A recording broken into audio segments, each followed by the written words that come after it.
Hello, everybody. Sorry for the delay. I actually typed in, sorry for the delay. I'll be up around 5:10 or 5:15 trying to transfer over files, but apparently it transferred over into the last chat we had. So it wasn't in this stream even. It transferred to the last stream for some weird reason. But hello, I hope you are doing well. Hi, all. Let's see if the chat is up and in order. I'm glad to see y'all. So I have a couple things I want to talk to you. I have a couple things that I'd like to talk to you guys about today. And basically, they're videos that I've thought about making into standalone videos, but I wanted to kind of talk at you and give you kind of my evidence, my behind the scenes evidence and bits and pieces that I've put together, and then decide if you'd like a more in-depth and or if you think other folks would also enjoy the topics as well. And so I guess first off, we're going to talk about Forrest Galante. He is an entertainer, an educator, and a science communicator, I guess is probably the best term, that is in love with animals that are possibly extinct. And then he goes out, he had a show on Animal Planet where he went out and National Geographic, Animal Planet, or Discovery, depending on what country you're in and what cable package you have.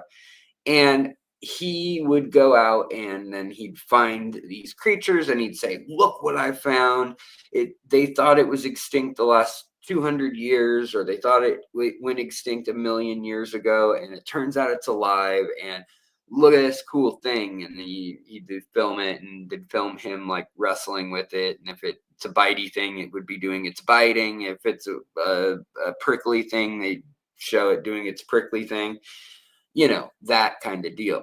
So now I need to also say a couple disclosures, because YouTube is just, I seriously don't know what's going on. If anybody works at YouTube, I would love to talk to a human being and not just somebody who is a chat person. And they're not chat bots, but they're people who have like numbers, and they can only respond to X, Y, or Z with like, okay, this is in the category of being frustrated about the decision on an appeal. So they can say, I'm sorry you're frustrated about the decision. These things can be difficult. Here are 4 links that may help you with this problem, or whatever. And it's just going to keep giving you those over and over. I can never get a hold of a human who can be like, oh, I'll take a look, I'll pass this on, or no, okay, that makes sense. They'll never get into it with you. And I think it's when you hit over 100,000 subscribers that you start to get like your own dedicated liaison. Anyways, how are we doing? I want to thank you guys for Bring Pop Yoshi for being here. Irene, what's up? What's up, you droogs? David Rayner, what's going on? A little bit of the old ultra bettas, eh? You were just too raw for YouTube. You got to get on OnlyFans. Yeah, right? I know. Mike, Radina Winsbury, what's going on? They have a script they're required to go by. Yeah, exactly. Ashen Walls, hello. Hello. Dory Bailey, hello. Cassandra, let's see who else is lurking in the corner. Robert, Keith, who else? Whom else is here? Ryan from Canadian Gaming. I gotta be careful with some names, even. They allow the name, but they don't let me say it. What is this world coming to? Yeah, and I hope I didn't put it on member only mode, because it looks like we got a lot of members in here, but maybe that's just literally like how good we're rolling now as a channel, that we got this many members. Also, my wife, she's hanging in there. She went to work today for the first day in 2 weeks. It turns out that, of course, she never takes antibiotics. Like, she just does not get sick and stuff usually. And they said, oh, it's a viral infection. You've got bronchitis or whatever. And I was like, well, you're not going to do antibiotics just in case. Like, my wife does not come to the doctor. Like, you'll see that her last visit was like 6 years ago or whatever. And they're like, no, no, no. And then we went in again after it had been a week and a half, and they're like, it couldn't hurt to give some antibiotics. And now, 3 days after that, she's like brand new. I mean, not quite brand new, but the cough has broken up. Fever's completely gone. She just feels a lot better. So I think it was a bacterial, like, pneumonia. I think it started as a bronchitis and then went to like a walking pneumonia type thing. But she is doing better. She did go to work. She'll probably walk in the door in the next half hour or so. But yeah, Mark Purdy, hello. Hello. Mick M, what's up? And then who else is in here? Ray's Fish Room. Hello. Running Wolf.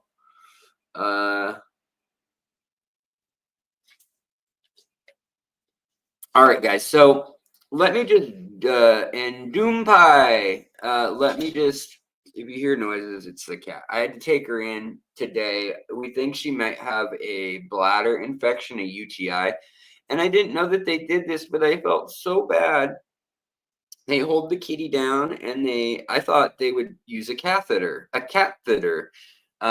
they would have like a little tube with a drainage thing, maybe like, yeah, I don't know, like something like the size of this cord here, and they would put it in there, for lack of, I don't know what you call it on a cat. So like, let's call it the cloaca, the one hole that rules them all. I thought they'd just do that, and just like a human in the hospital, they'd put it there and they would drain the bladder. Or maybe that they'd put them on a litter box that had just like glass beads, and then they'd collect the urine that way. Well, they did offer to hold her the night, and I was like, oh, okay, well, that's not the biggest deal. But then I found out that the room that they would have held her in, there were dogs and cats, and like, she was already like so stressed from the dogs and cat noises and smells.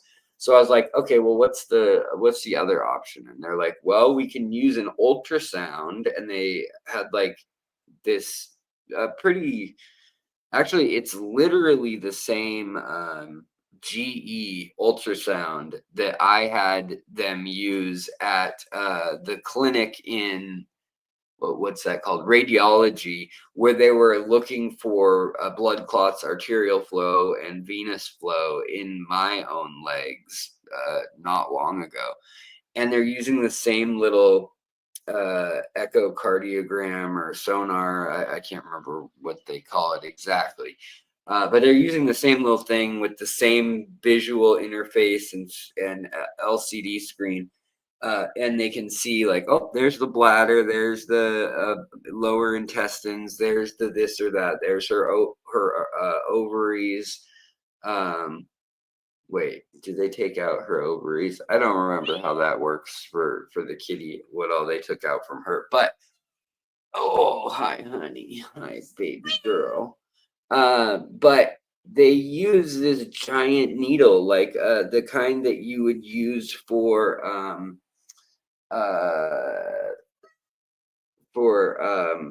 spine. What do you call that? For like a lumbar puncture, for when you're trying to get the spinal tap. And they put the poor little kitty, they poked it into her belly after they like looked for an area. Okay, spaying is ovaries and uterus. Okay, well, she doesn't have her ovaries then. Thank you so much, Irene.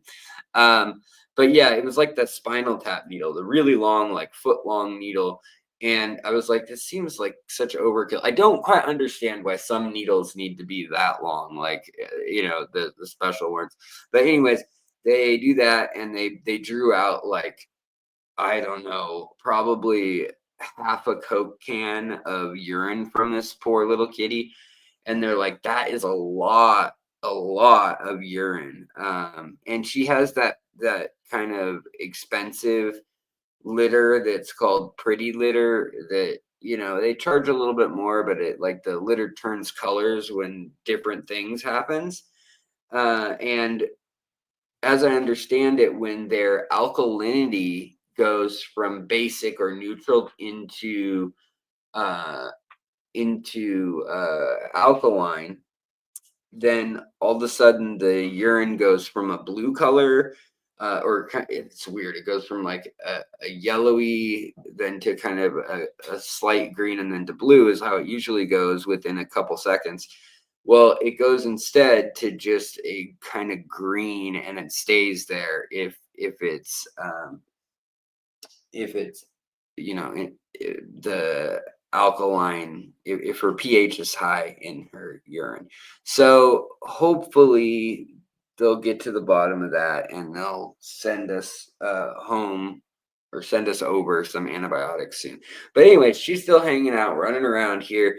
You know, she's acting a little fragile and a little like, I don't know if I want to be held, but she is also coming up behind the computer and still chewing on the cords like she usually does.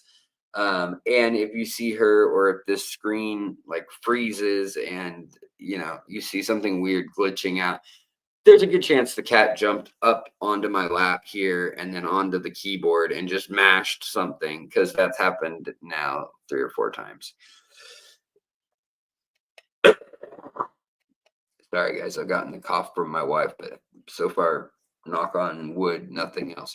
All right, guys. So first of all, I hope everybody is doing well. Keith, Chris in the desert, Mike, the Yeti.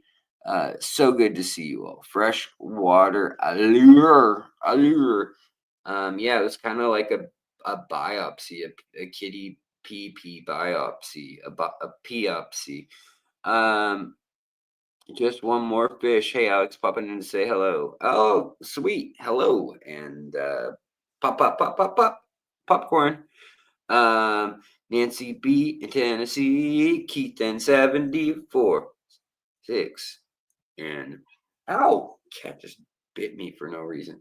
Okay, guys. So I want to talk a little bit about something. I thought about making a standalone episode about it, but then I was like, well, maybe I'm wrong. Alex, you do some dumb things. You're wrong sometimes. Maybe you're wrong. So I wanted to get the wisdom of the crowd. And also, guys, I want to say, pardon me ahead of time if you see me like closing my eyes for a long stretch here and there. I have this what is it? It's well, I've got all these. It's ridiculous. I've got all these medications right now because I'm having an autoimmune, a lupus flare, and normally that gives you a rash and a redness around your face. But also, since I went to the animal clinic and I'm really allergic to dogs, I have hives all over my face. And so I had to take Benadryl and hydrazine, and then I had to put on these creams. So there is a slight chance that I might just fade on you guys, and I would feel really bad. So I wanted you to know that it's that. It's not secretly boozing it up right here or anything. So, but that's what's up. Also, the bright light of the camera when we're talking, it like strains my eyes. But I didn't want to miss the live stream. I wanted to hang out and chat with you guys. So, your mom has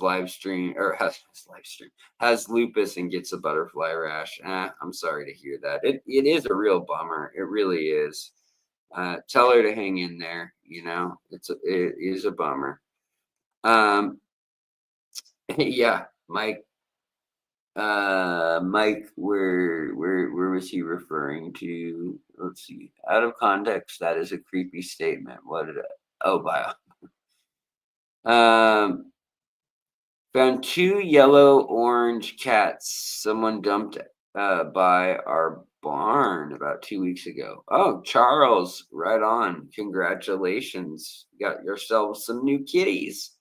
Johnny Best, what's going on, man? Brah, brah, brah, brah. Good to see you, man. Also, definitely decided my fish keeping journey is over. Oh no, Irene. I just can't do it anymore. I'm interested in going on a plant journey. Okay, a jararium.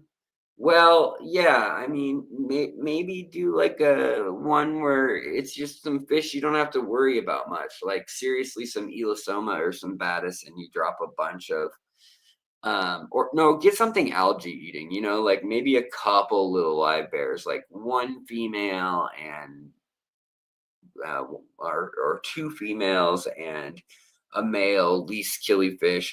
Just put them in like a vivarium where the plants grow up out of the water, but the whole thing's closed. Have a nice light on top, and then you don't have to do much, and they'll probably just eat algae and do their thing and relax. I don't know, something like that where you have plants as the main focus, but you still have a couple little fish. I bet you that would be fun. Probably a good solution. Uh, George, what's going on? It's good to see you. Cat distribution system always gives you extra if you have uh, a barn. Oh, nice. That's cool. Uh, huh. Okay. Uh, let's see here. So, Johnny Best, thank you, buddy, for gifting membership. So kind of you, for whoever that lucky dude is that gets the uh the gifted FISHTORY. That is very kind of you. All right, so let me finally get into this. I think we've said hello to everyone popping through.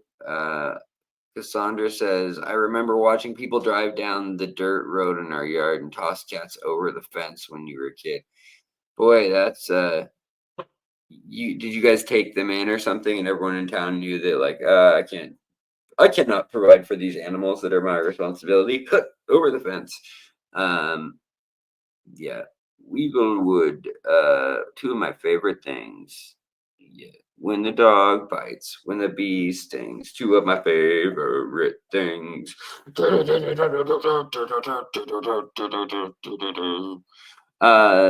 Same thing, getting new fish, making fish babies, right on. Making babies. Is Castleman book on Amazon? I don't know. Take a look. But the book she's talking about sending to me to sell on her behalf in the Americas, one, that's kind of a lot of work, honestly, for me to fulfill and have to like go to the actual drive-in post office, package it up, send it out, even if it's media mail or whatever, then reimburse for the shipping and the now there's going to be a 25%, right? Or is it, I don't know what it's going to be, but Trump's talking about putting a 25% tariff on European goods, or a 20% tariff. And then also Canadian, Mexican goods are going to have 25 each respectively. And China is going to get 20%, I heard. So if that happens, then also we have to see how that's going to shake out, and that's going to how that's going to impact fishing and import prices, and how that may change the math altogether of what comes in. It's either that or a new Wallstead book. Oh, interesting. Let's see here. Johnny Best, thank you so much, buddy. $20 super sticker. Boy, I mean, it's so appreciated here. Keep the lights on, keep me paying my medical overlords. But also, I mean, it helps us keep on keeping on here, though. So thank you, buddy. I really, really appreciate that. That's so generous. Uh, Charles Weiland, do we have a PO box? Irene, I do have a PO box that I could send, or I could put stuff. Mike, also, I would tend to agree with your statement, uh, which I'm sure a bunch of people are going to get all hissy fits now, and it's a bummer that they did that and the guy had kids and stuff. But he took the company from $70 million profit 10 years earlier all the way to $254 billion in profit. So, yeah, on the backs of mostly poor folks getting reimbursements and getting deals for like the state Medicaid type reimbursements. Anyhow, Keith dropping a 20, just you guys, thank you so much. I do sincerely appreciate it. It really does help, especially the last day of the month.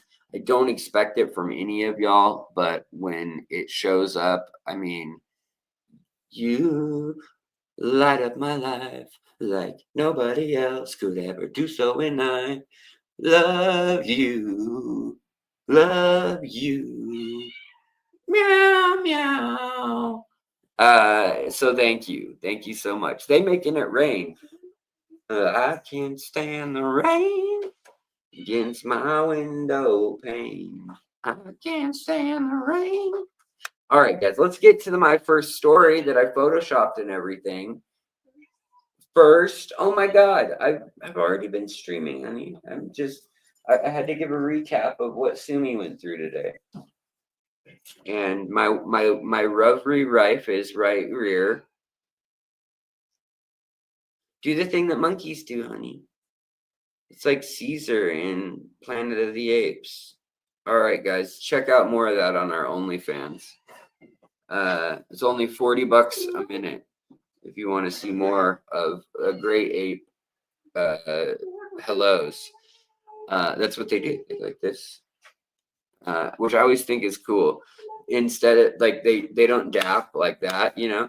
They just go like and it's just like I see you, I touch you, I can feel how strong your fingertips are, I could break your hand.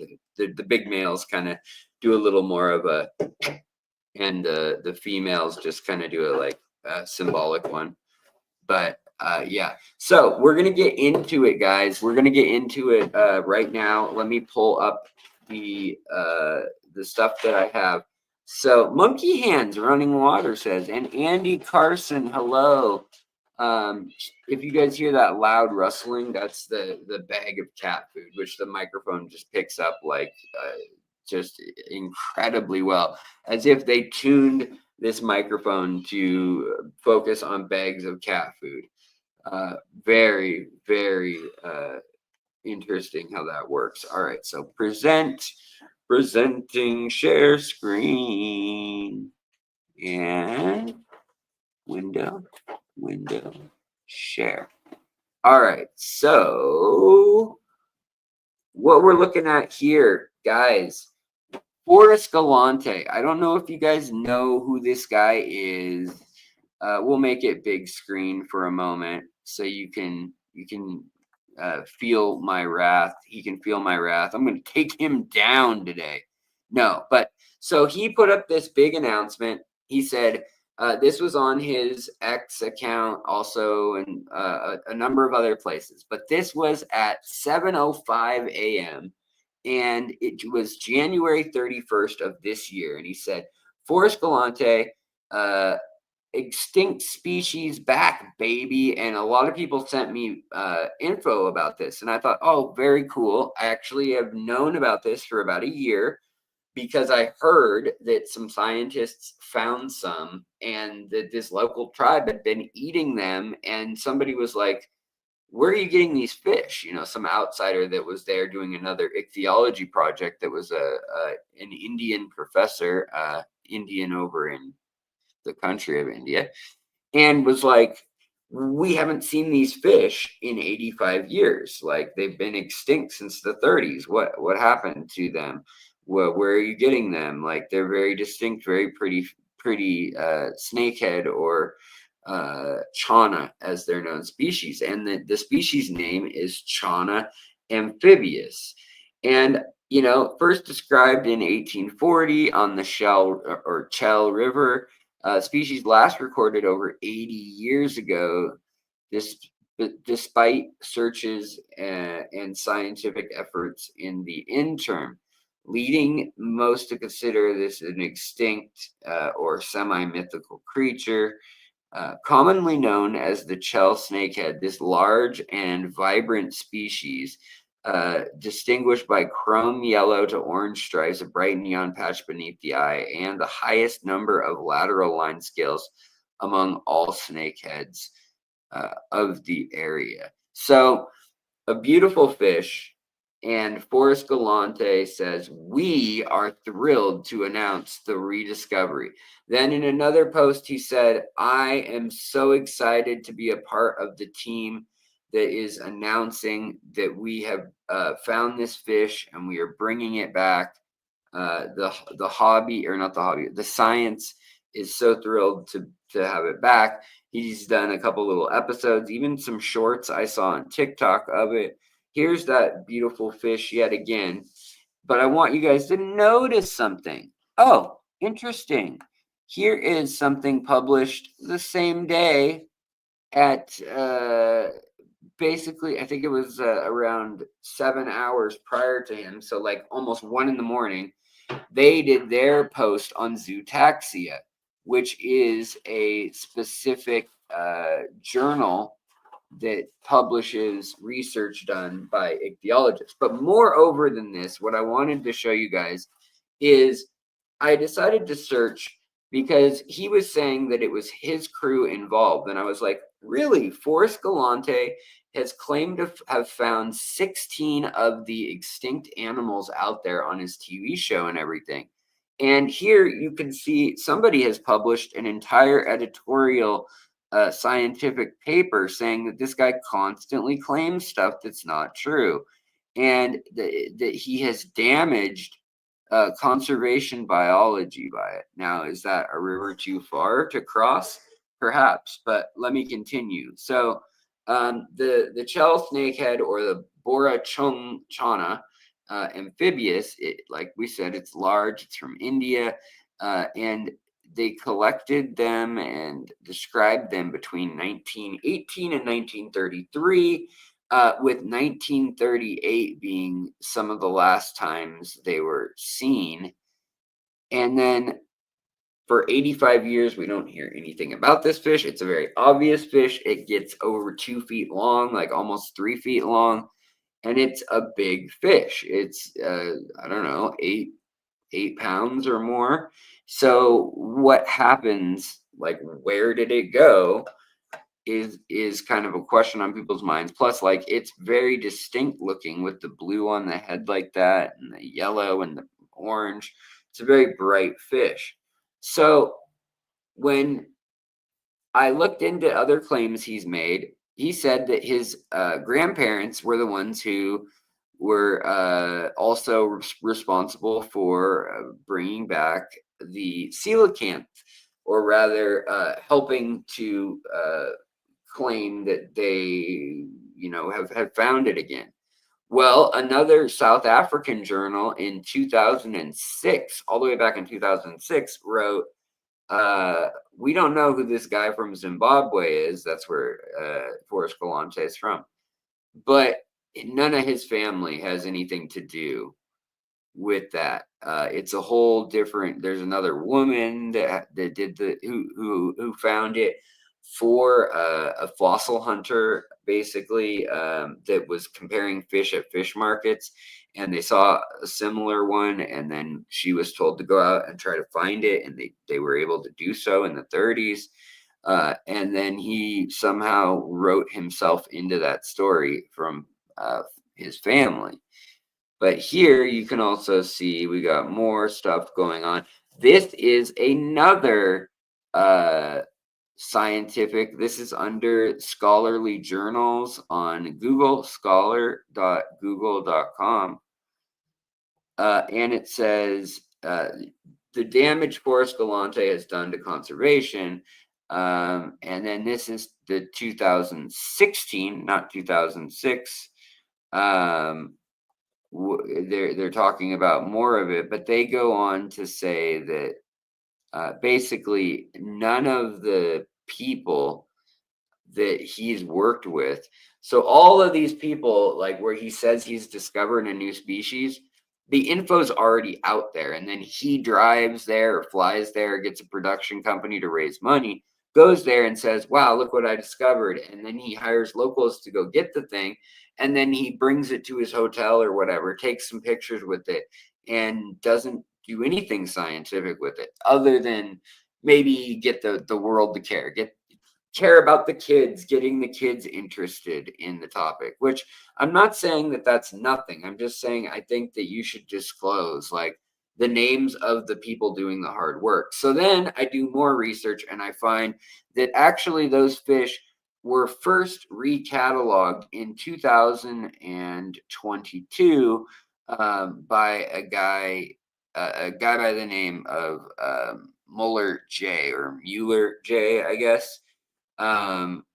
But he was just basically saying that they were anabant or labyrinth fish, and that he would put them down in maybe that they were a species location, a difference of another snakehead or something, but that there was something different. So then I went to my handy dandy search engine for Google Scholar, and I searched for the words Forrest, Galante, and then snakehead, and then chana. And chana is the Latin for the genus. And what do we have? Well, nothing. There's not a single paper that this guy has authored. He's not even in a dedication. So then I start looking for Tasmanian devils. I start looking for windrose sharks. Then I start looking, or Penrose sharks. Then I start looking for one of the chameleons in Madagascar, and a little critter on Zanzibar, the leopard. And it turns out that that was home video before. And there's actually a really good YouTuber video out there. Let me see if I can post it into the chat for y'all real quick. And you know, it's not that I think that he's a bad guy necessarily. I just think that when we're taking someone else's work as a science communicator, you shouldn't say literally like my team or my work did this, or we got the first video of this or that, because you know, when somebody else has claim to that, it's a big deal for one. But they're people who spend their lives working on this stuff, and then somebody else gets their name associated with it, gets credit for it, or however you want to see it. But I think that's a bummer for sure. So then they had this article going back all the way to 2019 of another chana species that this ended up being 2019. This ended up being the locale for the new species as it exists now. And like just this week, they have announced like 6 new species on the island of Thailand alone, freshwater fish species. So it's wild how many fish could potentially still be out there unnamed, just living right there at the base of society and all of these, you know, urban areas and things. And yet there's still species we don't know about and things like that. It's very, very wild and interesting. Thanks, Johnny. I appreciate you trying to get everyone to rally and click the like button. I really do. We got 112 people watching, and you know, I think we can get our like ratio up just a little bit, just a little bit, not a lot, baby, just a little bit. So shorty, it's your birthday. We're gonna party like it's your birthday. Okay, so paper lost more than 85 years, rediscovered chana amphibious, says the guy who originally did it. Then authors, here we go, guys. We have Jay Simhan, Praveen Raj, Tajas Thakrai, Nalathambi, Muli Tharon, Balaji Krishnan, Gaurav Kumar Nanda. No Galante. There's no Galante anywhere in that list. So, anyways, then this little jewel came out, and this is in a post that came out a week before he posted to X. Found this one on a journal of people who were peer reviewing that paper, which is a handy dandy thing that they were talking on Reddit at the time. What's interesting is I emailed some of these people and I asked if I could quote them or talk about what they were saying. And they actually, some of them deleted the comments in the thread. So I don't know if this has been a point of contention, and Forrest Galante has a team of people that are trying to say that this is theft of his video or his whatever discovery, and or his name, like this is besmirching his name. But yeah, very very interesting in my opinion that he has found none of those. So then I keep looking and I find this, that 3 specimens were actually collected a year earlier. So we know a year ago now that they suspected this was the right fish, and they even went there with cameras and video cameras, and they got footage for University of Australia, in, well, where is it? It's in. You guys will correct me, but I think it's in Melbourne. Melbourne. Uh, Anyways, they found that it was also in the Shell River and in the town of Kali Kaliumpong. It was in West Bengal, India. And after researchers kind of heard that, wait, this fish that matches the old descriptions around, they found out that the local tribe was literally eating them and that they were like their favorite, like, meals slash snack fish. Pretty wild. Let's see here. This stuff will all come later. I just had something I wanted. There was one more thing I wanted to bring up and I forgot. Let's see, where did it go? Do do do. Then we'll talk about the Betta stuff, which is where I really need your help. All right,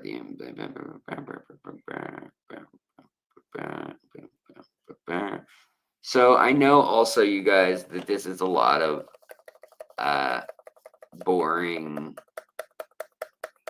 lettering and so forth rather than video, but I mean, I have to keep it. I have to keep it real. So that was in the Zootaxia thing.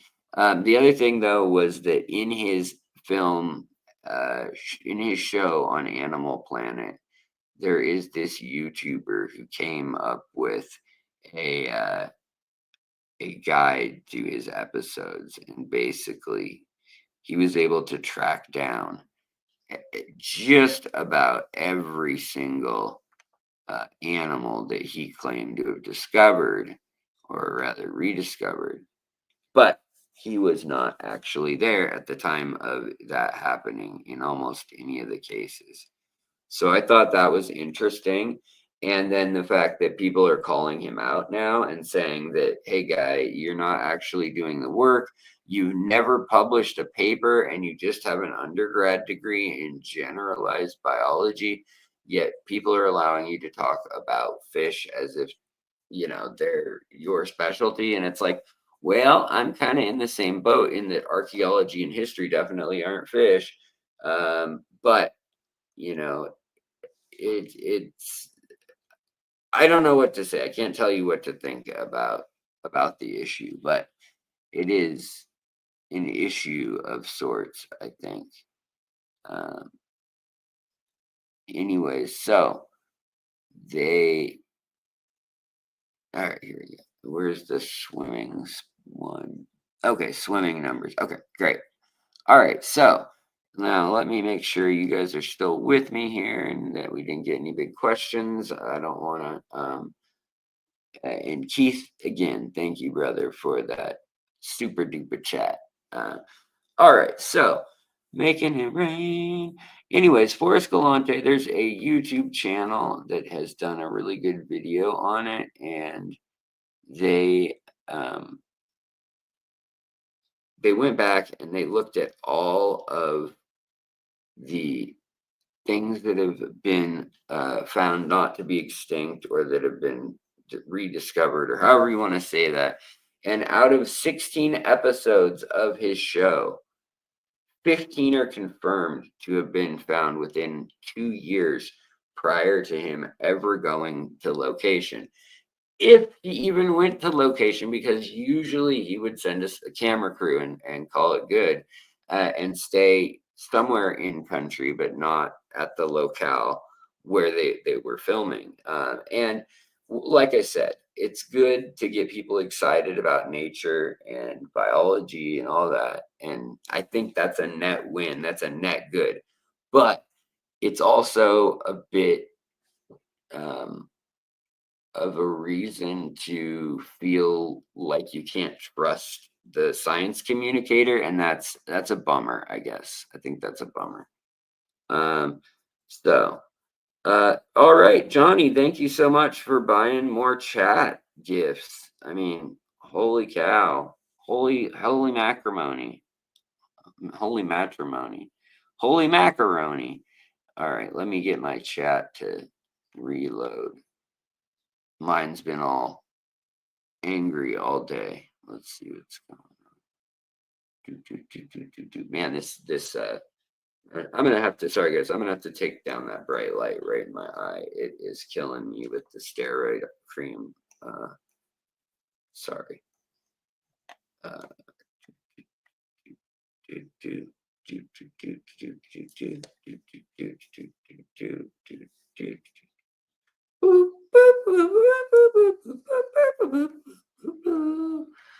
Okay, so the next thing I wanted to talk about, guys, is some interesting information about bettas. And I don't know what to make of it. I need your input. I really do. I just don't know. I just don't know what to do with it. And also, other than calling out Forrest and saying, "Hey, he's not really hardcore. He's not Indiana Jones or whatever, people want him to be."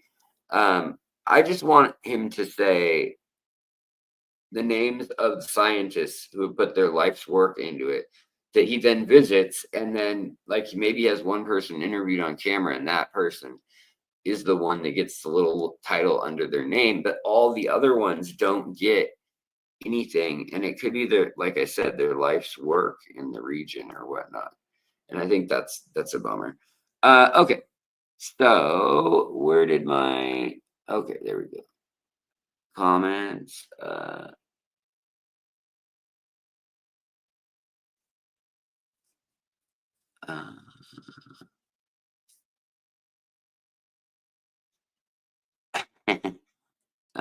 Just reading your guys' comments. Alex, any new fish from Moonlight Aquatics? Definitely. They have some new, really beautiful, what are they calling them? I think they're Paragastromyzon, which I think, or wait, no, Gastromyzon tenapomia,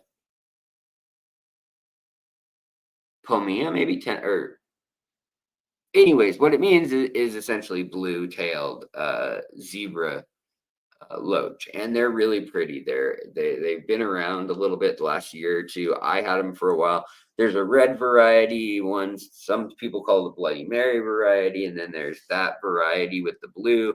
There's a green variety. There's another red variety with dots down the side. There's a blue variety that has gold on the edge of its dorsal fin, and then blue running back to the dorsal fin.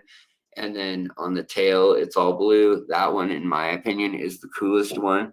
And am I doing okay? I'm not doing that great. Just so you know, yeah, I had a hard day, and I also had, if you didn't see it already, I had to take a lot of steroid medications and also Benadryl, which makes me so tired because of uh, having a lupus outbreak, probably from just stress and medical bills and going to the hospital 3 times this week. Um, and then you can see all the hives and stuff breaking out on my forehead. Uh, so they had to put a cream, like a steroid cream on you, which kind of makes you feel wired and kind of makes you tired. So sorry about that. But yeah. You won a Moonlight giveaway, and I got gold laser quarries, a bristle nose, and some blue dream shrimp. They arrived super healthy. Right on. Love to hear that, Amber. Amber Pepper, that's rad. And that's a haul right there. If you won $100 and you were able to get gold laser quarries, which used to be 35, 40, 50, they were $100 at one point of fish. And then bristlenose pleco, and then blue dream shrimp, which right now they're still going for $10 for a lot of places. That's pretty awesome. So I'm stoked that you were able to get some cool stuff and have a little fun. Congrats again. They don't have many epistos at the at the moment, but I am hoping that he gets some in soon. We talked about that. Also, more of the weird and wonderful tetras and skirt tetras and stuff like that. He's hoping to get in those, and like the Danios and Daniellas, maybe. Stuff that's kind of obscure, small, little stuff. Very cool. Hello, Alex. I have a few questions. How many newborn guppy fry can go in a 10-gallon tank? Guppy fry, you can fit literally 100 in a 10-gallon tank if it's cycled and there's some plants in there. If it's green water, even better. They'll eat that green water as babies. They're going to need more protein, so they may eat the green water, but they're also probably going to want some form of more like a flake food, or a broken down flake that's like for all tropical fish. That's probably the ideal on top of it. So Ashen Wall says, oh my, on my way to work, I'll catch the replay. Good night. Well, thank you so much. Have a good night at work. Take care, and I hope the night goes swiftly. All right, someone I used to know. Oh, hey, I'm so sorry. Beanie is a necessary evil for so many conditions. I do. Oh, yeah. Uh, yeah, I hope so too, because I need to go to, I need to go several places, and hopefully, I'm hoping the end of May, the beginning of June will be when I can finally fly again and go speak to some other clubs and things like that. But right now, I'm having a hard time just, uh, staying awake, staying lively. I'm just, yeah, it's a hard fight. Uh, hey, Alex, I'm going to need you to start over. Hey, John, what's up, buddy? Link to Moonlight Aquatics. Use Alex or code. Use FISHTORY 10. Yeah, at Moonlight Aquatics. Mick, thank you. Yeah, if you want a discount, a 10%, use the code with all caps, just FISHTORY 10.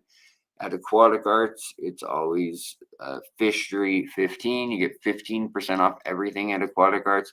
And then in the case of like Dan's Fish, you get 10% off your first order. And then I believe it's 5% off returning orders for each time you register an email. So that could be different people from the same house. So if your wife hasn't ordered from them yet, and you have your wife place the next order with her email on a second email. So, that way you guys can get the discount twice if you so are inclined.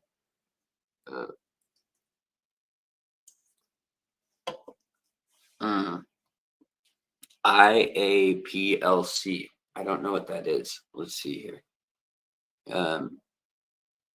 Ooh, that's interesting. Running water. I got to get to the Betta part real quickly. Wait, International Aquarium Plant Layout Contest. Alex, oh no, I'm not. No, I am definitely not. I'm not together enough this year. None of my life is just too crazy.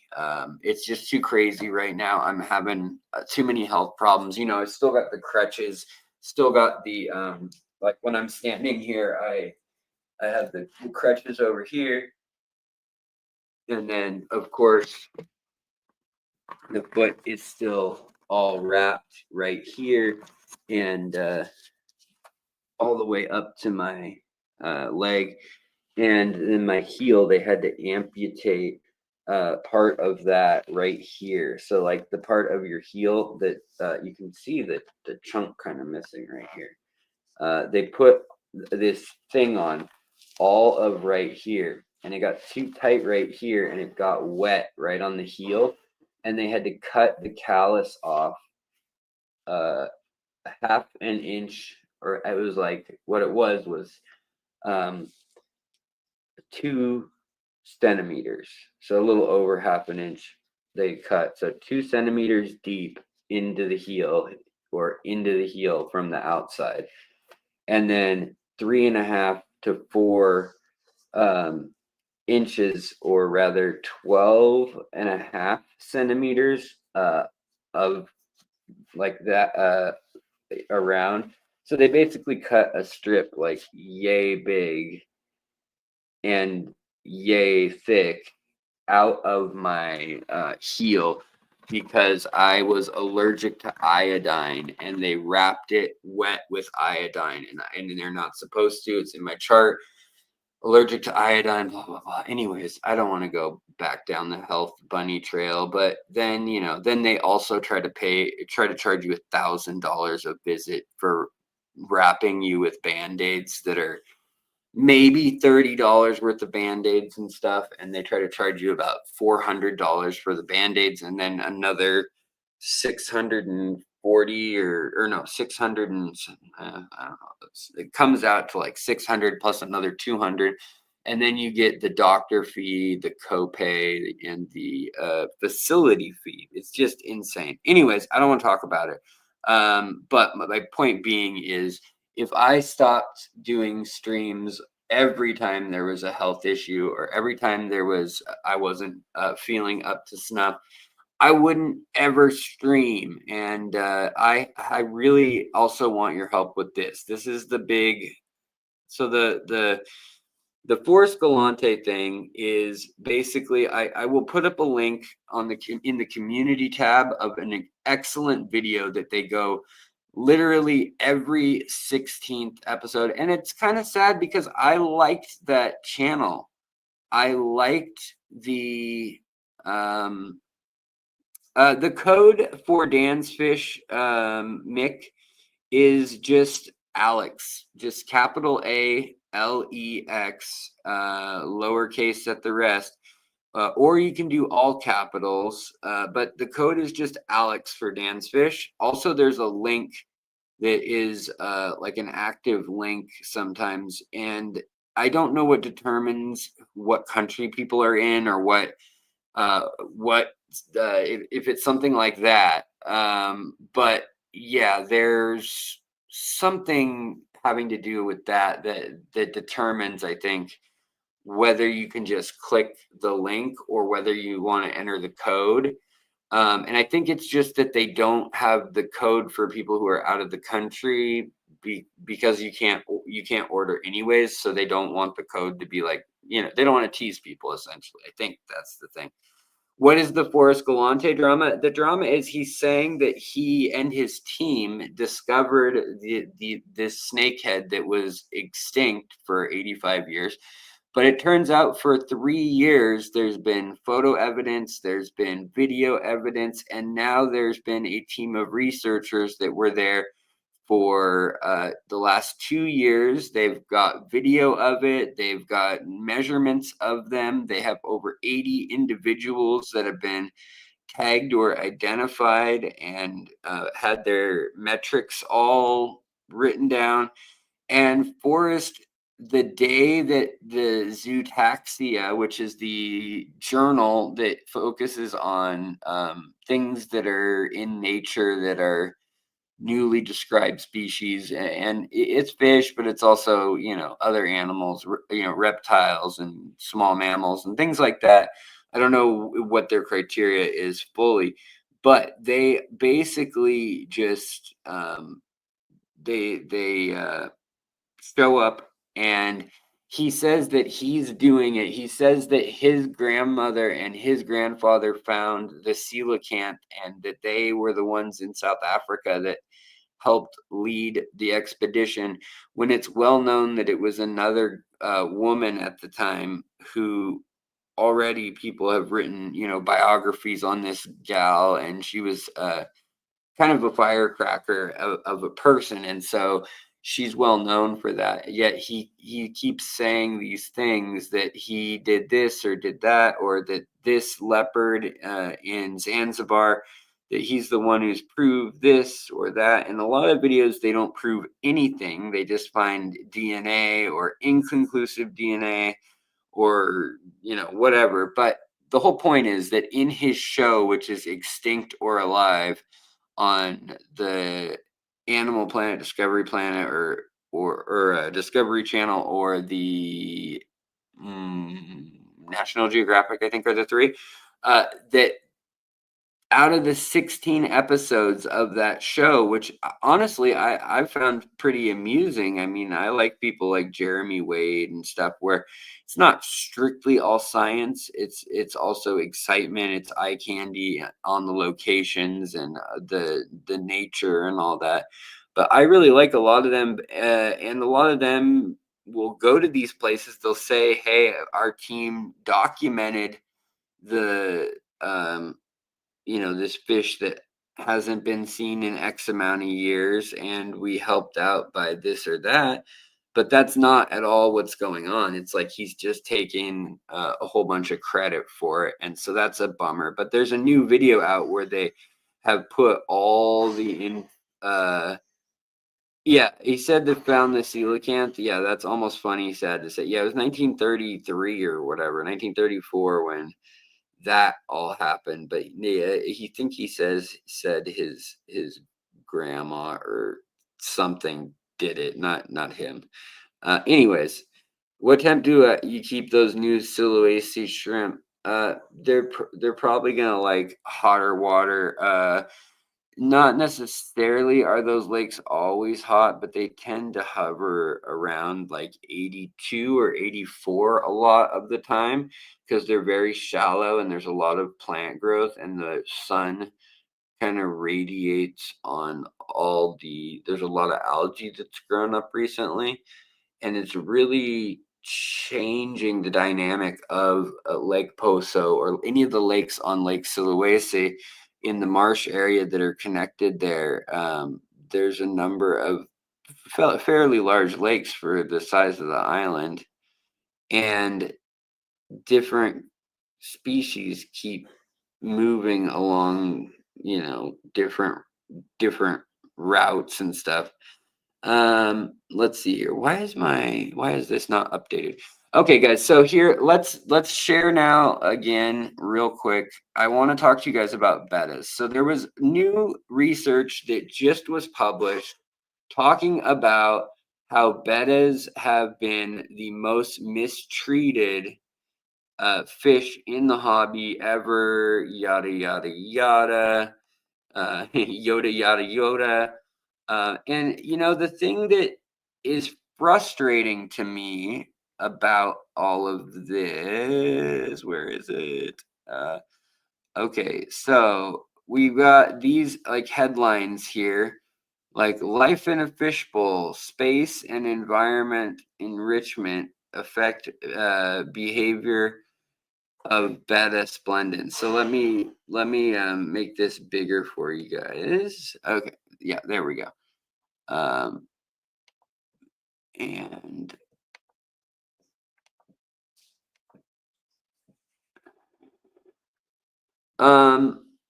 that one dog, I think I'm just going to be talking tonight on this stream about the Betta and how they're not being treated properly. But moreover, I want to know how I should present this data because it doesn't make sense. And I'm struggling with something that I find this so incredibly interesting as a scientist, as a creator or whatever. Everybody has a bias. Everybody has a point of view. I have a bias. You have a bias. We have these preconceived notions. Well, when a person that makes a scientific paper has a bias, we have a lot of different mechanisms out there for trying to record what that bias is and lay it out there so that when people later try to figure out why they came to a consensus that they did, we understand it. And it turns out with Bettas, in 2017 and 2018, there were several papers published, and they were on the notion of how big of a. Are you okay, honey? You are dying. Did you take your inhaler? You should take your inhaler, hon. Sorry, guys. Am I using Netscape Navigator? No, but if it's being slow, it wouldn't surprise me. I'm sorry if it is. Okay, so let me pull up these files again real quick, full screen layout. So with these files here, I've got some screenshots of some of the more recent stuff, but life in a fishbowl, space and environment enrichment, uh, and how they affect behavior in Betta splendens. And then I've got one that says Siamese fighting fish. And sorry guys, that might get me pulled live. Sorry guys, I'm not supposed to say those combo of words. Sometimes it just gets the whole video pulled down immediately and demonetized. Need more space in the pet shop. And this is the brand new, I mean, and this I feel like is not, this shouldn't be breaking news. This shouldn't be, oh wow, now we can prove it so it's true. I mean, I feel like if you have ever kept fish and you have half a brain, you know that the tiny cups that they keep these poor little fish in are terrible. I mean, they're absolutely terrible. The little spaces that they keep Betta in. I'm sure we got a picture of it somewhere around here. Where did it go? I did have a picture of it somewhere around here. Is it in here? Maybe it's up. No. Well, anyways, so you guys know the little cups they're in, but the potential welfare issues of I'm not going to say the word, but Betta splendens at retailers and in the aquarium hobby. So here is the study from a couple years ago, and what's interesting about this is a study just a few years back, and they wanted to figure out at what point do Betta fish have optimal life expectancy when traveling versus when do they start to have health problems and like, you know, what's going on kind of thing. And it turns out that they figured out with all these different hold on, let me stop that screen. Present, share screen, window, to the window, to some walls. Is this it? Share. Boop. Okay. So yeah, potential welfare. Okay, so this is 2017. Well, later they ended up finding, and basically, I don't know if I need to show you guys all of this. Like, you guys might find it not so. You guys might just trust me, I guess is how I should say it. You guys might just trust that I literally trimmed all this out from articles. But basically what they said is that bettas only need, let me see, I wrote down all the key stuff. Bettas only need 150 milliliters. So less than a tenth of a gallon, or less than, yeah, less than less than a 40th, or less than a 30th of a gallon. So basically just a tiny little corner of a bag of water.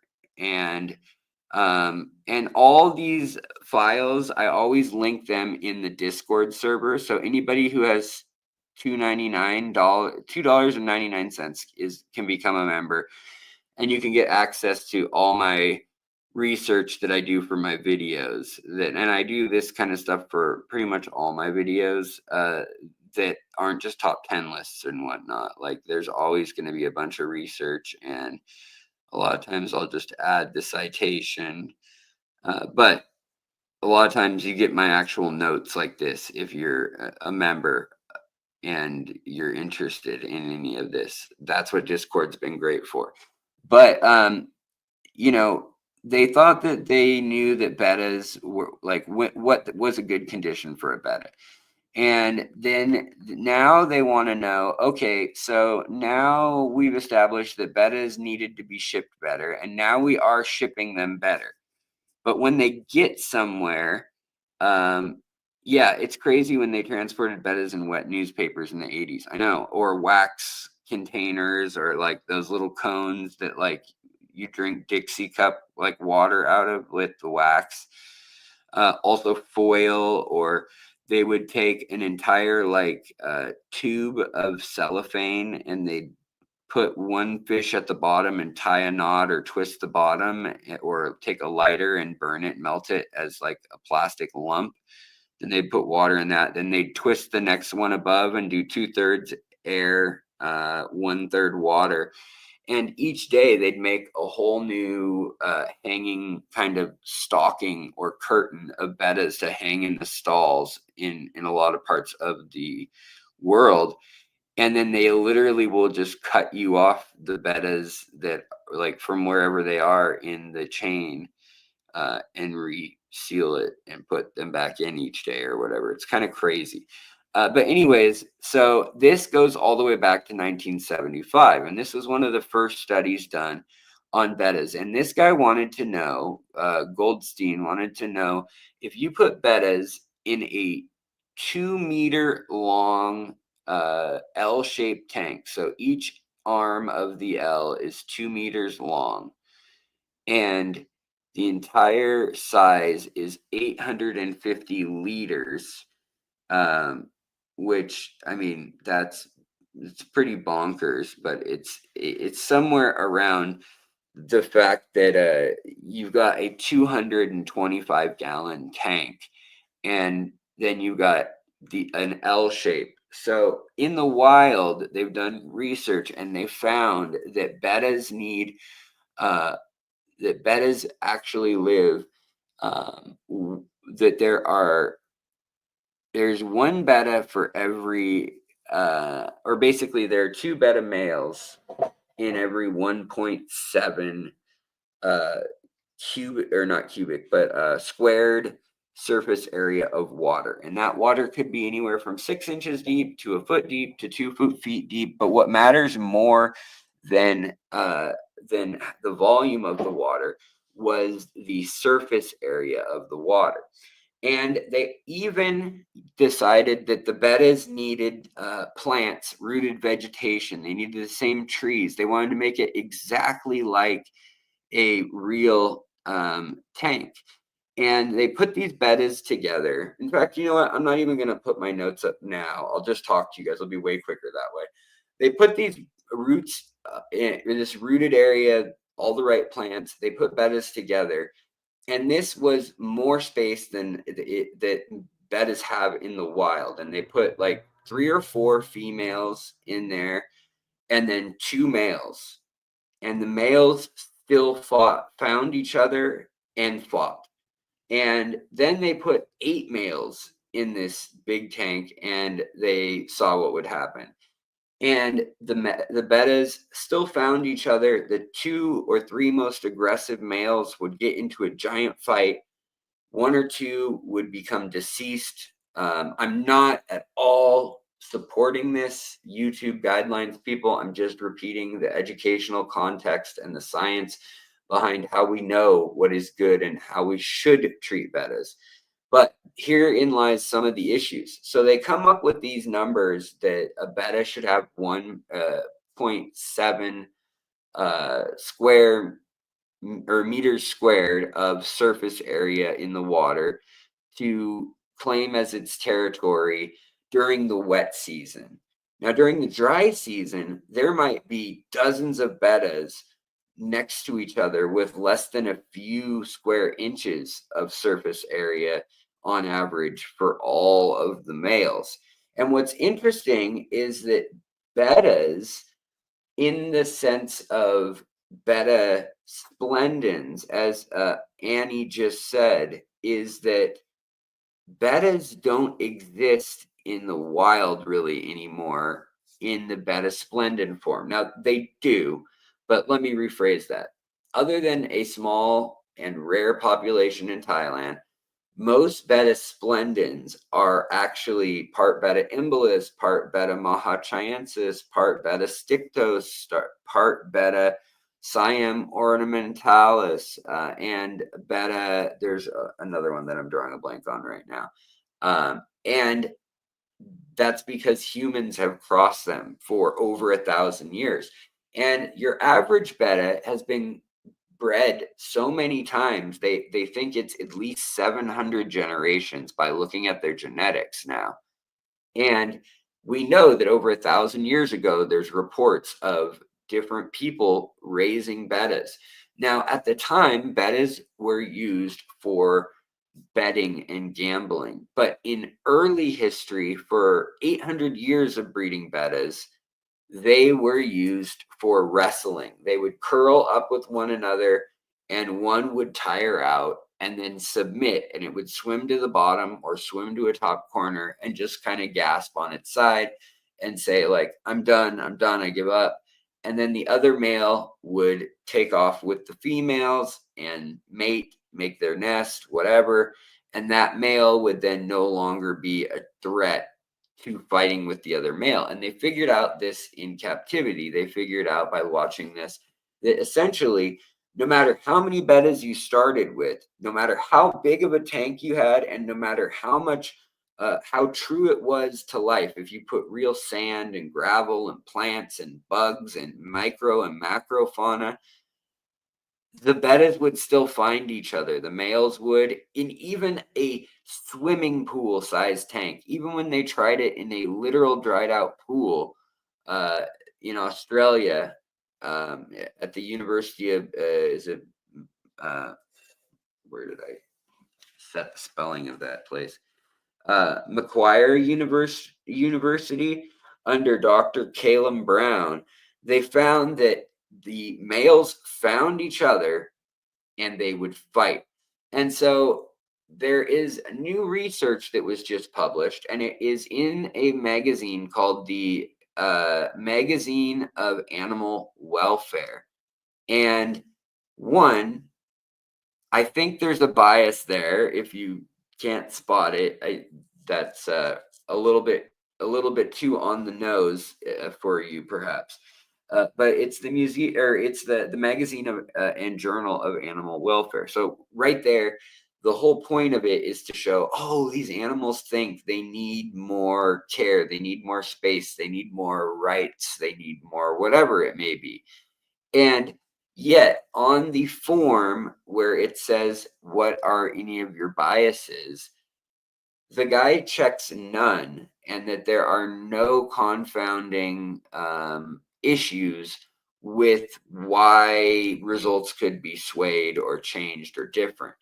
And then it turns out that this Caleb Brown guy, for over 6 years, has been going on TV shows. He's been talking to blogs. He's been working to try to advocate legislation saying that it's illegal to keep bettas in tanks under 5 gallons. So in this paper, this is the important part, you guys, that everybody's published lately, and it's going around quite a bit right now.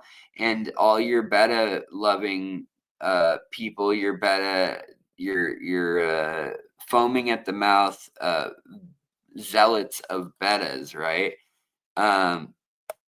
They are saying that, you know, this shows that you know, bettas need all this room, and that they haven't been getting it, and that because of this they're going to be violent, and if they just had a little more room they wouldn't be, and if you put plants in there they won't be. So the new study is very, very interesting when you actually look at the graph. So let me open up the graph for you here. I think we have to close that and then go open one of these. Yeah, okay. So we'll open up, I'll just open up one of the graphs. So right here, I want you guys to see this, and I want you to I linked all this stuff already on Discord if you're curious, but we're gonna share this right now, and share screen. Let's see. Okay. All right, share. So this is a very interesting graph. So this is how many times male bettas in a tank of male and female bettas, how often two male bettas would attack or would approach each other and start to posture like they were going to get violent. And in the bottom part is, as you can see, there's the info on how big the tank is in in gallons. And so the yellow highlighted column, that means that it's enriched. So that means there's plants, there's sand, there's copepods, there's live food, there's pellet food, there's catappa leaves, there's roots, there's anything that a betta could want, you know, botanicals. And in the white column, that means it was a boring, just nothing to do glass container. And they had it in the size of 10 liters, which is 2.5 gallons, or the size that I keep mine in often. Then they had a 38 liter, which is approximately 10 gallons. And then they had a 208 liter, approximately 50 gallons, and a 378, or approximately 100 gallons. But look at this.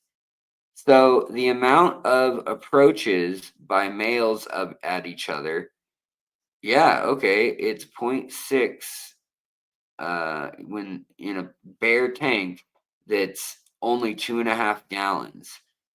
And at 38 gallons, it goes up, which is odd to me.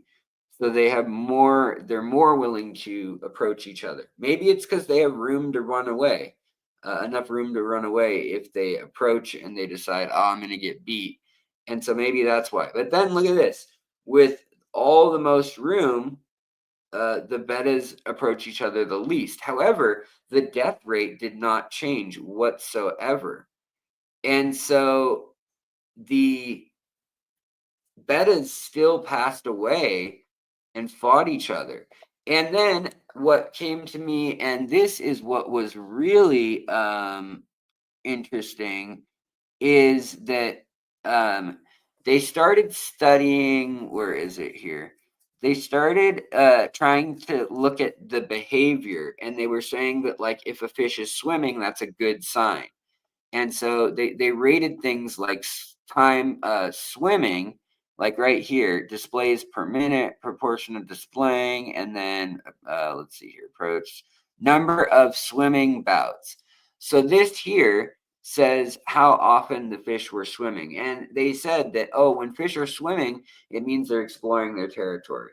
So here we approach 50% of our time that the bettas are in the tank in an enriched tank that is 10 gallons. They swim around and look at stuff when they put them in the tank for the first time for 10 minutes. Yet, in an unenriched tank, so no plants or anything, it's pretty close. I mean, really, there is a slight difference, but it is pretty close. The fish don't swim around as much. They swim around actually a little less than half as much as they do in the enriched 10 gallon. In the not even, so this is liters, guys. So in half a liter of water, which is like a cup basically, the bettas barely swim at all, which isn't that surprising. They don't have any room. But when we get to the 2.5 gallon, it says that the ones that weren't enhanced, they swam about 25% of the time. Unenhanced 10 gallon, they swam about 27% versus 25%. And then in the 50 gallon tank, they swam about 26% of the time. I mean, there's not hardly any difference. Same here. So then the crazier thing though, so these are the things they were looking at. So for rest, hovering, swimming, approaching other fish, displaying their fins or flaring their gills, biting at one another, charging at another fish, chasing another fish, retreating from a fish chasing it, gulping air at the surface or making like their bubble nests, or the last activity that they would note down was foraging. And every 15 seconds, they checked if a fish was doing one of these things in the tank. And so, what's interesting here, so to prevent injury, this was kind of cool. They measured fish, had one researcher measure them every 30 seconds and one every 15 seconds to see if there was any difference, if they average the behavior over time like that. But to prevent injury, the two males were separated if they bit each other 3 times consecutively. So basically, they wanted to make sure that the fish weren't going to hurt each other too badly. And so if they bit each other's tails, they broke it up before it got bad. So none of the fish were seriously injured, even in this scientific study at this time. Now, remember, the old study showed that no matter the size of the tank, the fish would actually basically they kept them together for up to, in 88 and in 94, they kept multiple male bettas together for up to a week. And they saw stable dominance hierarchies that quantified differences. Okay, so really the important part of that is to realize that the bettas would fight right at first, but once one became dominant and the others became subordinate, it didn't matter the size of the aquarium, whether it was a giant pool with all the right plants or whether it was a tiny tank.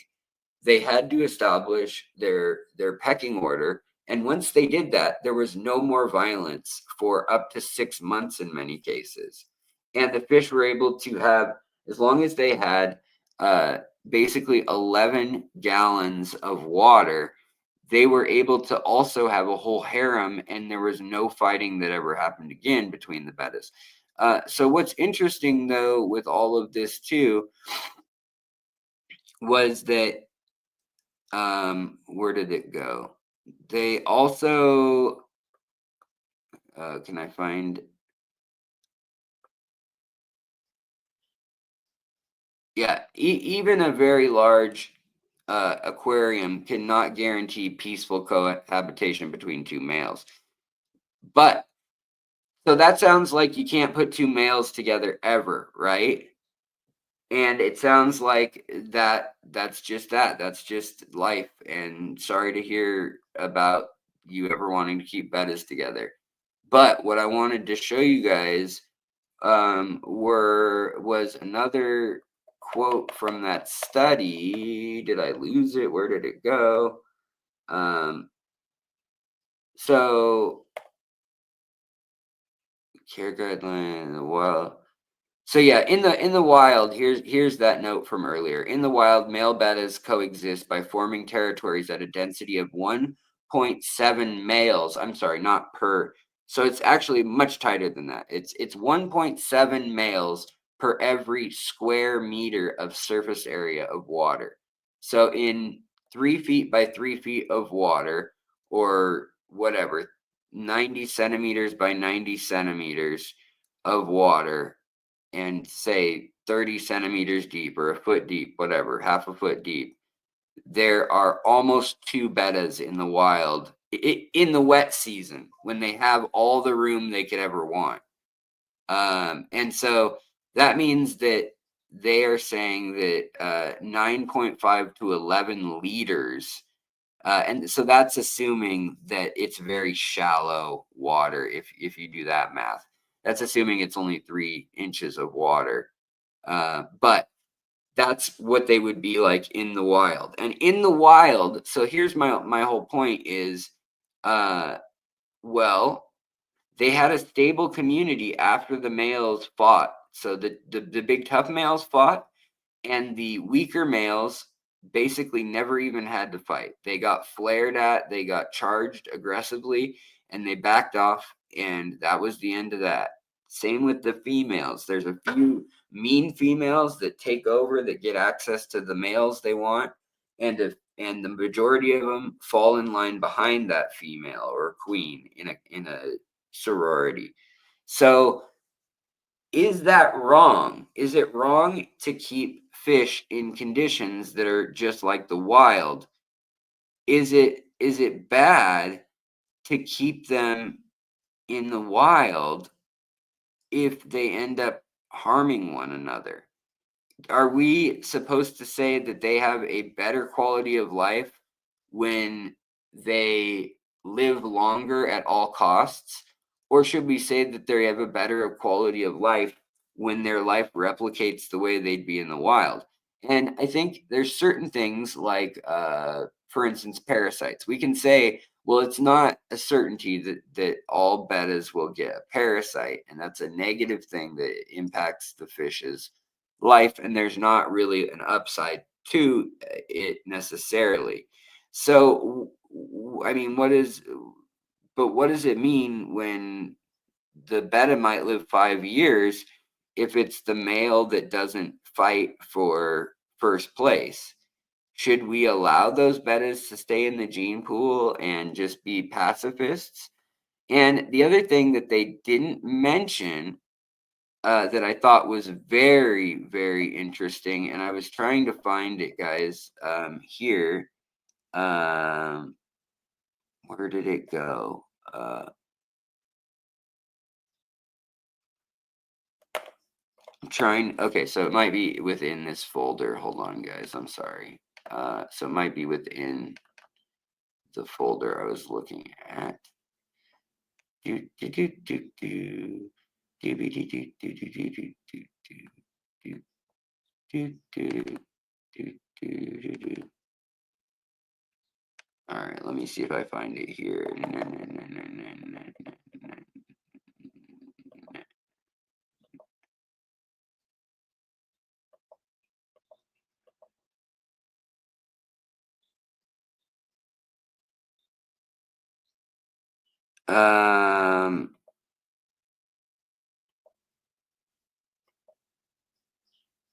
So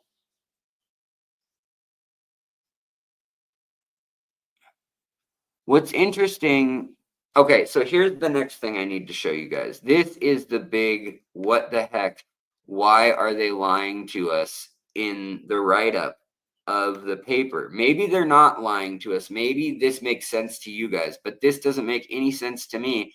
And the people who wrote this Betta thing saying we got to keep our bettas in 10-gallon tanks, they have an agenda that's teamed up with PETA. And to me, saying you have no agenda and then you're teaming up with some of the folks at PETA that don't even think we should allow people to have fish at all as pets is definitely a bias you should mention in your paper. But here we go. So this is displays, so showing like their flared fins per minute. How many times per minute? 2.5 was the max, or basically every 2 minutes in certain tanks they would flare. And down here we've got a proportion of time displaying their colors, their fins, or trying to look pretty for the other gender. We have 0.5, which here is essentially 30 proportion of time displaying. So less than 1%, I guess, 0.5% of the time spent doing this. Up over here, we've got, but they only put them in for 10 minutes. So essentially it's 30 seconds, I guess, or less. And up here, but what is going on with this graph, you guys? So if you put male bettas in an enriched tank, so that means plants and everything, and it is 10 liters, that's 2.5 gallons. The unenriched tank has fish flaring at each other more. That makes sense because maybe in the tank with the enriched places, more places to hide, they don't want to fight. You know, they don't want to have to show off or be tough. They'd rather just lay low and eat food or sleep or whatever it is they want to do. But then we get to the 10-gallon tank, and look at this. The enhanced or planted tank, by far, in fact, 4 times the rate of any of the others, they start basically fighting or showing signs that they were going to fight. And up here, same thing with it being over 4 times higher. Then you get to the 55-gallon tanks, and you're like, how would those do? And this is the even weirder part. So look at this graph down here. So the proportion of time displaying went way down, displaying for the mating rituals. It goes super high right here at the 10-gallon tank. That's like the max. And okay, they're closer together in a 10-gallon tank, so maybe they feel like they have enough room to kind of strut their stuff and show off to the opposite sex. But in the 2.5-gallon, look at this. And this is only Betta splendens that are domestic. And then again, though, at 55 gallons, look at how it drops off. Yet they said the best tank size for your bettas is a 5.5 gallon, with a 10 being even more ideal. That's not what the data shows. The data shows that actually the 10-gallon tank is this weird anomaly. And the other tanks in their study are the ones that they're happiest in. But the problem is deeper than all of this. So I want to show you guys, let's see, I hope I still have it highlighted, and I hope I downloaded it rather. So swimming has been interpreted as poor welfare when not enough space is available. However, if there's enough space, they're considered resting in place. Now what they're talking about here is that in different contexts, the same behavior out of that list I read off to you can be interpreted both ways, as either wellness or as being unwell. So in the fish in this study, in some contexts, locomotion can indicate poor welfare.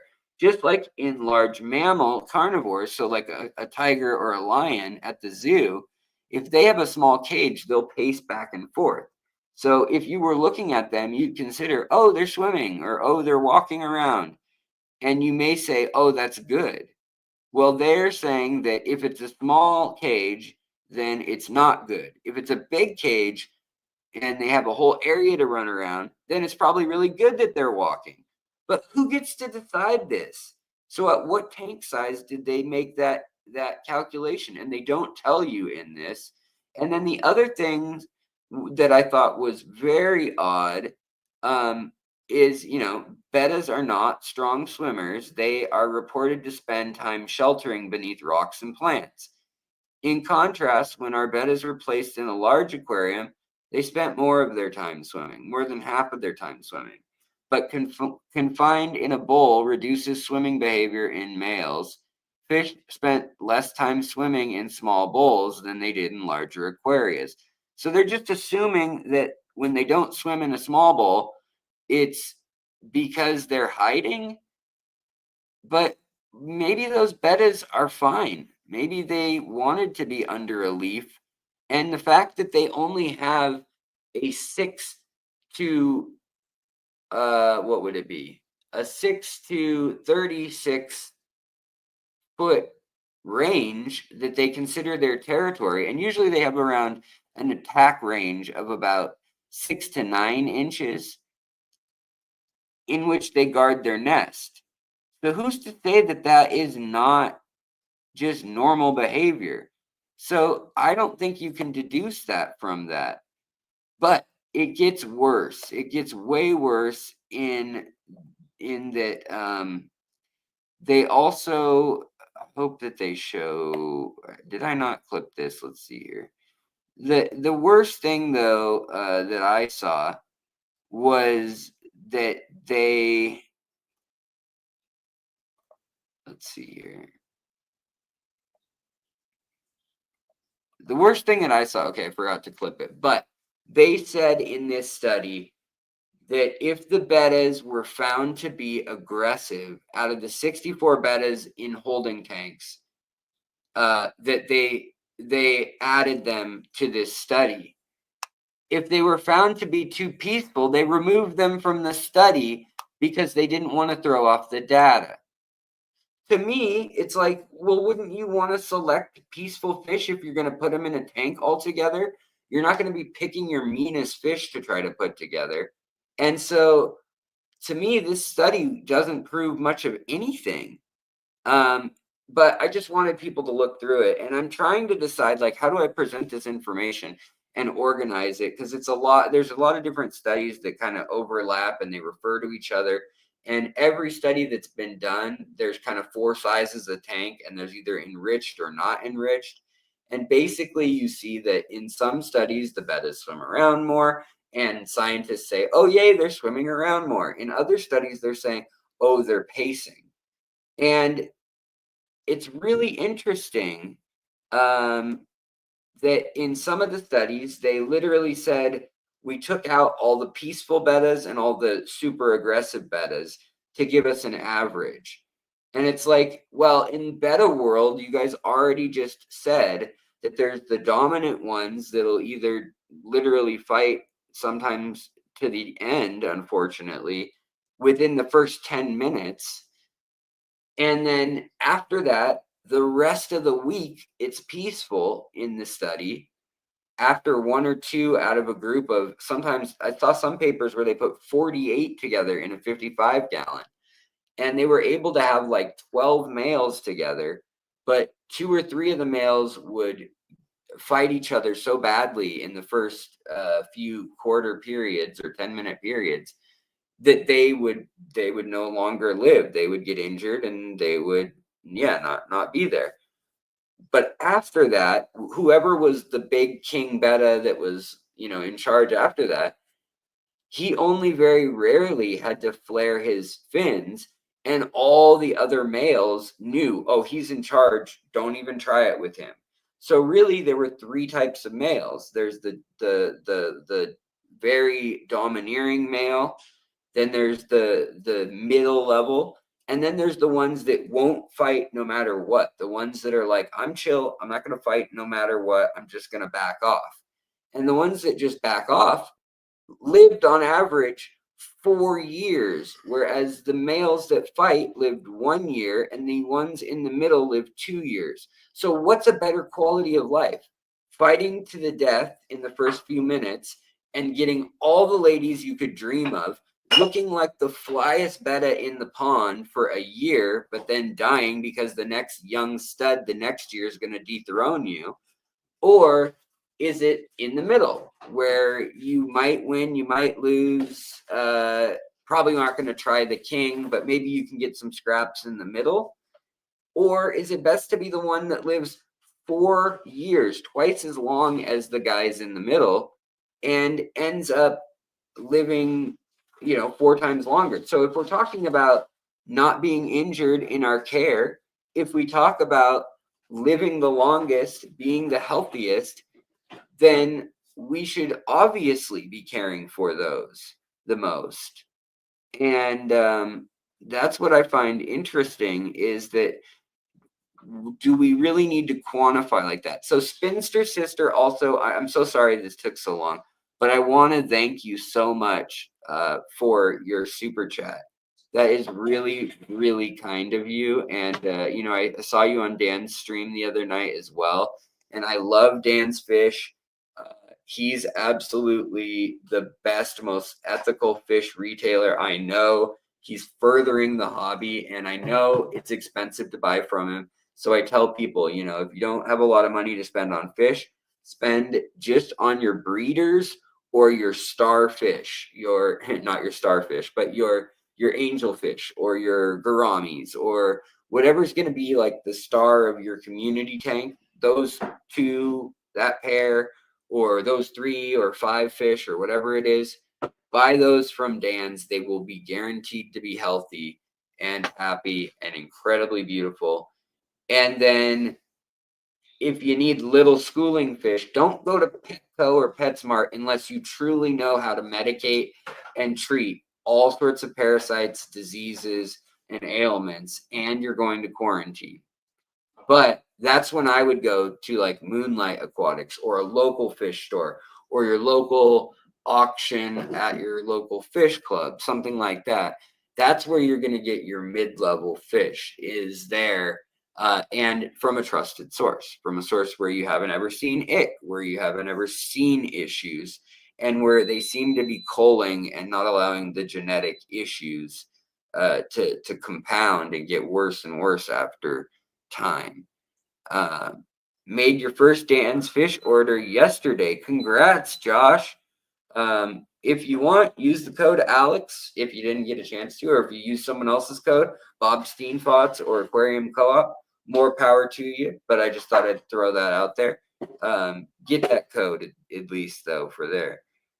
But yeah, I think they're worth it for also, like, if you have a pair of guppies and you want true wild guppies from Venezuela that have the orange stripe, for instance, you are guaranteed to be getting that. Dan has, to a almost crazy point, tracked that down, talked to the breeder, made sure they breed true, fed them just right, fattened them, made sure that they don't have a wasting disease, had biopsies sent out, had necropsies sent out, had autopsies done on these fish.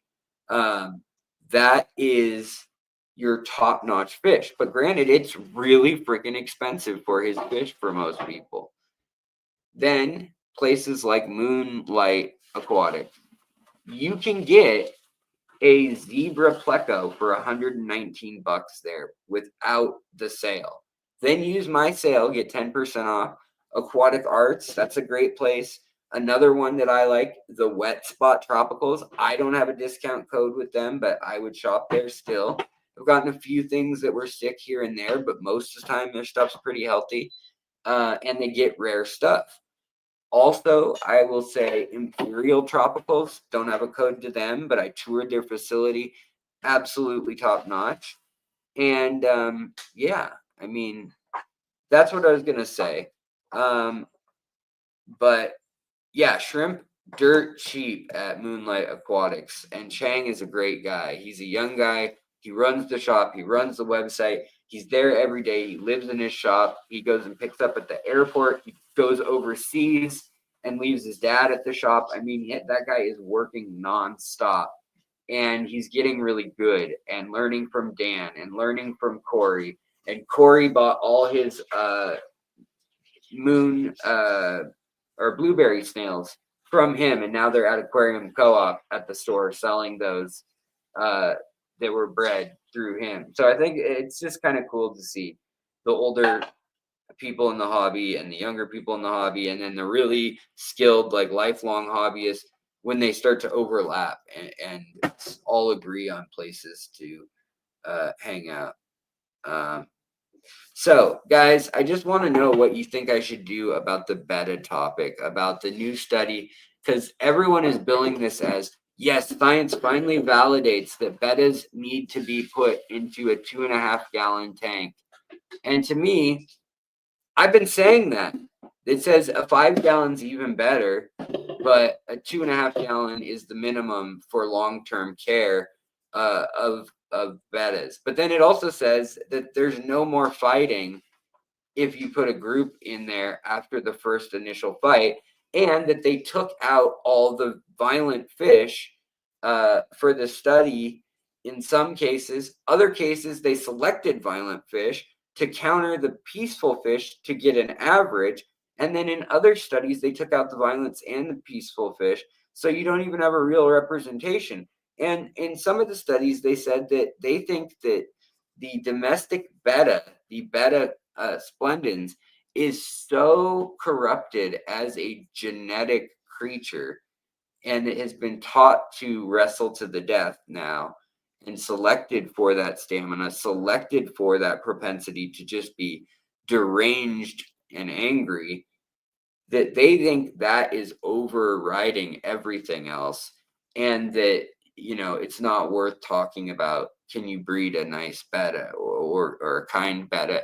That they have like this haywire thing. But at the same time, they say if you get a wild, like Maha chiensis or something like that, they say that those are extremely peaceful relative to what people expect in a Betta, and that yes, you can keep the different sexes together. Yes, you can keep males and females together, and yes, you can keep them in smaller spaces.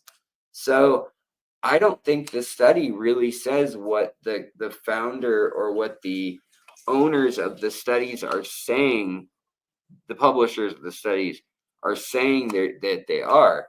And really, in the dissension or in the rundown by people where they're speaking out in the peer review, people aren't calling out the fact that the guy who publishes the paper in an animal, a scientific journal called Animal Welfare, that states its goal is to spread knowledge that animals are sentient beings that feel pain like humans, which I feel like that's a very specific and pretty far place to take things scientifically. I would say animals feel pain, probably feel depression, anxiety, things like this. But I would say that saying that that's human-like, it might be more than humans, it might be less, but I'm just saying we don't really have evidence that shows us super well, like to what extreme that is. But this guy, Calum Brown is his name, in Australia, and he's also just, you can find old videos of him being like, Bettas should have a 40-gallon tank, stuff like that. So he's not an impartial guy to be doing this study anyways, and he's the one who gets to decide, are they swimming away in fear? Are they swimming because of anxiety? Or is not swimming a sign that they're happy and that they're just chilling in their hammock? And the data could be cooked up any way you wanted it to.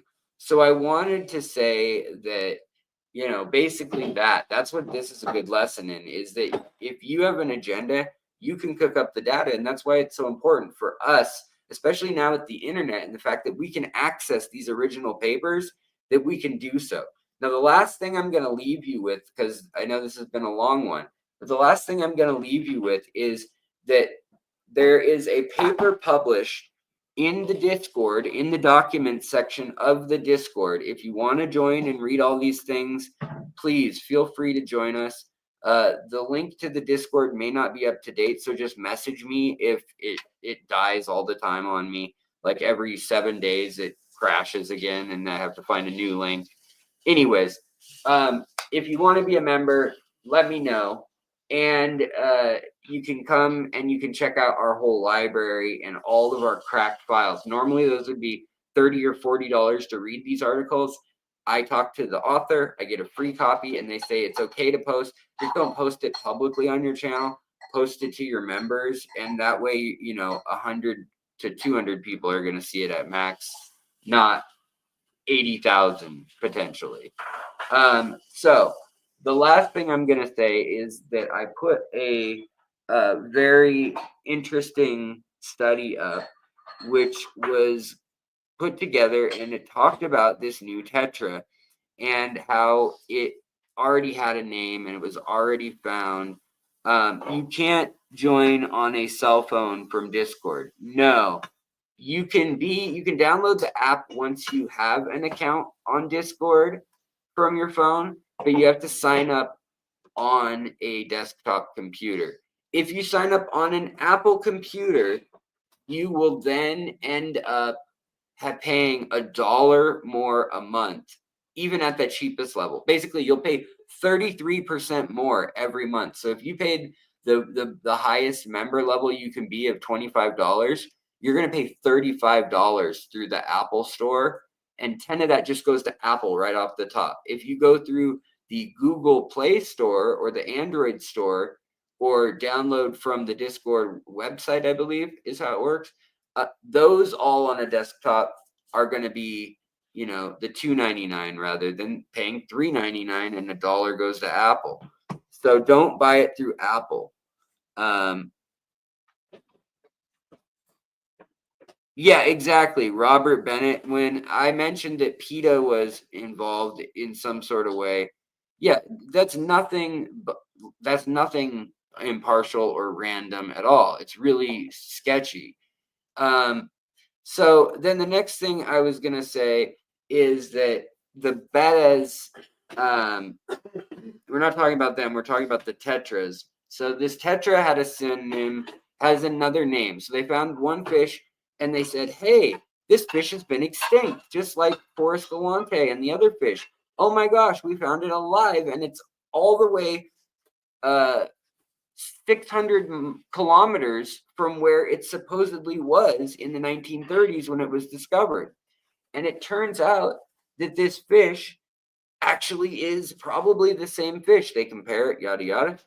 Then it turns out they do some research, and in the lab, in the very last notes of the article that I highlighted and posted a picture of, the way from 1933 until 1937 that they identified fish from all over South America, in Berlin and in several different cities, in Munich and in Frankfurt and Hamburg.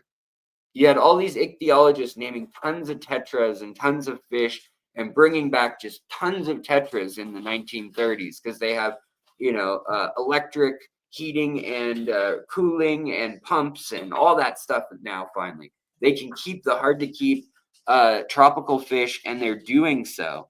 And so what ends up happening is they bring in boatloads of these fish, and these guys come in on steamships back then.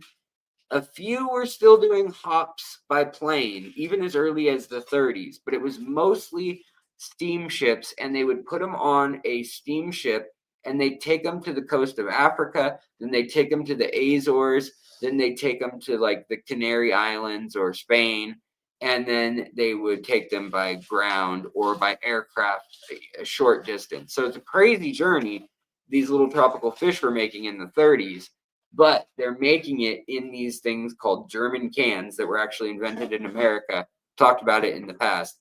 But what I was going to say is, it turns out that the reason that fish was discovered 400 kilometers away from where it was initially described is because all they did is they took everything everything that came off the first ship that they got that summer, and they put it in a giant pool-sized aquarium. They put it in, I can't remember how many liters they said.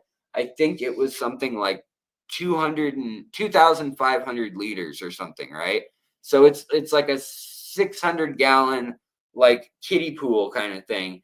And that's where they had warm water. They put all these tetras, and then basically they had a hand-drawn sketch of each tetra and a couple little words about it and a number. And they had a notebook, and the ichthyologists would be in the lab with these fish, and they'd scoop up a fish and they'd flip through the book and they'd say, all right, this is that one probably. Okay, it looks like it is. And if there's any little mistakes, one, that could get messed up. But two, it turns out that, like, for instance, the diamond tetra is from Lake Valencia, and we knew that and whatnot. But now it's found all over South America because people spread it. And we were like, in my nonprofit where we were reintroducing it, we were like, why do places think that it's indigenous to Colombia? Like, it wasn't there before 1960, and then suddenly they find a bunch. Well, it turns out that what would happen is these German ichthyologists, just like anybody else who's prone to erring on something, they're getting all these hyphosobricons and all these, hemigrammus tetras and skirt tetras and neon tetras, and things like the 3 different rummy nose, easy to overlook. But they then got a ship later in the summer in 1933 from Suriname. Then they got a ship from the heart of Brazil. Then they got a ship from the deep Orinoco. So they got 4 different shiploads that year, with over a dozen tetras from one spot, over 8 tetras from another spot, 20-some tetras from another spot, and another 20-some tetras from the next spot. So they've got over 60 tetras in a kiddie pool and a black and white pencil sketch book of notes from each place. And they can't mess up identifying fish, and they're not using color photography for this. So it turns out that they accidentally thought that one of the skirt tetras from Guyana, or Suriname rather, was the one from Lake Valencia. So for years, every guide out there says these are endemic to this place, but they've been extinct since the 60s when people went there and tried to look for them, and they were no longer found. Well, this year, this article was about how they went to a different place at Lake Valencia and not in Suriname where they were supposed to be. And they found these Suriname fish. And they're like, whoa, we found them all the way over in Lake Valencia in Venezuela. And it turns out that, yeah, that's where they've always been. And they were just kind of a colorless, not that interesting fish. So nobody paid attention to the fact that they've been there the whole time. And the locals just kind of shrugged. They're like, I don't know, some kind of clear little tetra. I don't know. We don't eat them. They're not good for anything. So I thought that was really interesting, though, that from 1933 to 1937, specifically, they're like, be aware that sometimes they just mixed up the boatloads and they threw all the earth eaters together and all the catfish together, and they put them in these bins, waiting till one of the scientists had time to write up the description for the taxonomy. And you could see how you'd mess that up. I mean, not a great system. Later they got down better systems, but you could also see how that could happen nowadays, where somebody reads the original taxonomy and then they just keep reposting it, and nobody's gone and looked at the original. So that's what I'm trying to do, is show people how much you learn when you go trace back the source. Then you look at their sources and you trace back that source. Trace it back, trace it back, trace it back. Very often you find that the page in the book that they claim is there, you order it from the library, you get this book that there's only one copy of in the whole freaking country, you get an interlibrary trade and blah, blah, blah. You get the book, you open it to the page, and you're like, yes, I'm going to find out where this fish was originally from. And it's about like goldfish jumping through hoops and learning tricks. And you're like, this isn't about Tetris. And no, it never was. Like the person was lazy and or somebody couldn't read the transcribed edit, the handwriting, whatever it may be, the information was wrong. So it just goes to show you that it is worth checking, because you go to Wikipedia, you go to Google, and a lot of times even you go to a university and they're going to tell you, yes, this is correct. But there are many, many instances of people who are obsessed, people who are real nerdy about one fish. They go and they track down all of the lineage of how we got the information we have today. And they realize, this doesn't add up at this step. Or this person had a crazy bias and a reason to say that they were collected here and not here because that was protected land and this wasn't, or whatever it may be. And those kind of things happen a lot. So I want to show that in an episode, but I think even though I find that fascinating, a lot of people would find that boring. But yeah, shout out to Luke Wong doing his introduction to aquatic plant IDs. He's doing a talk tomorrow at the Sacramento Aquarium Society. The stream will start at 3 p.m. Pacific time. You can be a member of the Sacramento Aquarium Society online and watch. I know I am. It's not a lot of money. I can't remember how much it is. Somebody will tell me in chat. But if you want to learn how to identify aquarium plants in the hobby, Luke has been working for well over 100 hours on this project, over 40 hours on an identification key alone. And he built a whole pretty looking tank to show it off. $20 right there. Thank you, George. I appreciate it. George Gills says it's $20. Also, Strong Style Singanix. Thank you so much for the super chat, buddy. I appreciate it. Johnny, thank you so much for the gifted memberships. Cassandra, welcome as a new member. You have over 200 extra episodes now at your fingertips. Go to the podcast playlist. You'll find lots there. You'll find lots under the community posts also that nobody else has access to. I put some of it here. I put some of it on Discord, and I'm starting to put all of these files of the scientific citation on Discord, because I get that, you know, everyone wants to know about if there's some cool place to get Sirius stone for $1 a pound, or, you know, some cool sale or little trick with a coupon or something. That can go to all of YouTube and everyone. But it's really a certain level of nerd that cares about the fact that 2 lakes got mixed up because somebody dumped all the fish in the same container at a lab 100 years ago. And that's why we have a mix-up now. Whoopsie doops. So you guys, thank you so much. Yeah, and if you can attend the Sacramento auction, it is also a pretty sweet club for sure. Yeah, my Discord link doesn't work. Okay, I'll post a fresh one as soon as I can. Let me see if I can grab one right now, actually. Discord. I bet I can do it right now. Discord. Open Discord. So you're gonna make me do the two-factor blah blah blah blah blah. Hold on one sec. Okay. I want to invite you to play. Come play with me. Invite people. Yeah, I'm gonna invite you. Come to my Discord.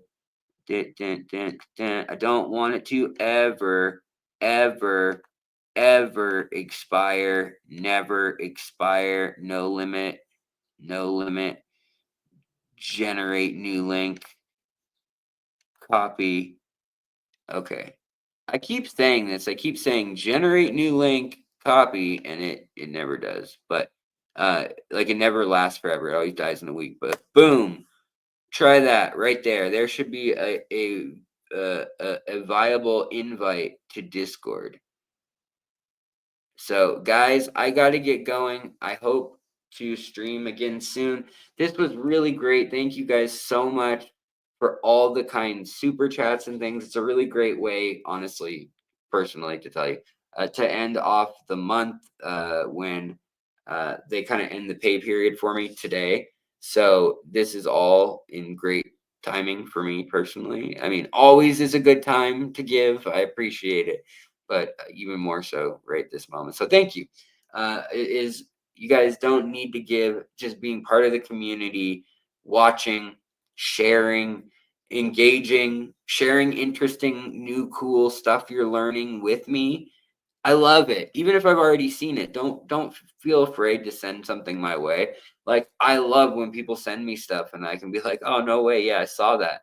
That's how I see these things. Like the fact that Forrest Galante in his podcast is saying that he found this 85-year-old extinct fish over and over and over, that's already been known about for 2 years within the ichthyologist community. Where can I find the Forrest video? Let me put that link. It's on my phone, so let me put that link. We'll put that right now. I'm gonna make a community post, and I'm gonna say Forrest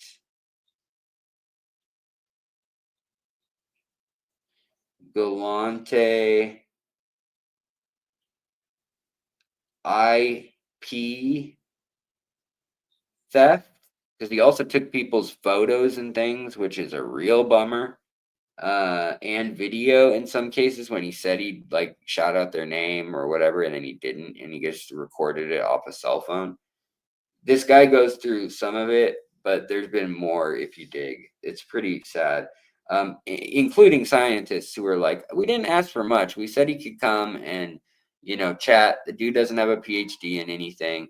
He has a undergrad degree in biology. Not that everybody needs a specialty in animals to be good for animals, but like, he acts like he's the guy who's the specialist in each thing.